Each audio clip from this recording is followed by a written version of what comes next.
সকল বিবাহিত মহিলারই সকাল শুরু হয় রান্নাঘর থেকে, আর সে হোক গৃহিণী বা চাকুরিজীবী।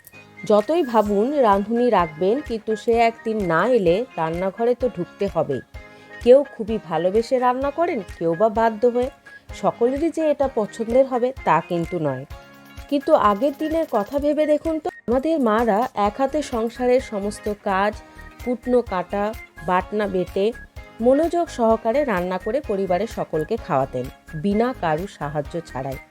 এখন কত কিছু গ্যাজেট বেরিয়েছে, যাতে আমাদের রান্নাঘরের কাজ অনেক পরিমাণে কমে গেছে। তবুও আমাদের রান্না করার ইচ্ছেটা যেন নেই। প্রায় দিনই সকলে রেস্টুরেন্ট, হোটেলে খাবার খাওয়া কিংবা অনলাইনে খাবার অর্ডার দেওয়া, এই সবই হচ্ছে। তো হ্যাঁ, এখন সময় বদলেছে, তাই আমাদের রান্নাঘরে সাহায্যের হাত হিসাবে আমাদের হাজবেন্ডের পাশে পাই। কি ঠিক বললাম না? এমন অনেক রেসিপি আছে যা কম সময়ে এবং কম ঝঞ্ঝাটে বানিয়ে নিতে পারেন সবাই। তাই আমিও ঝটপট বানিয়ে ফেললাম। তবে চলুন ঝটফট খেয়ে নিয়ে মন আর পেটকে খুশি করি, আর অবশ্যই পরিবারকেও।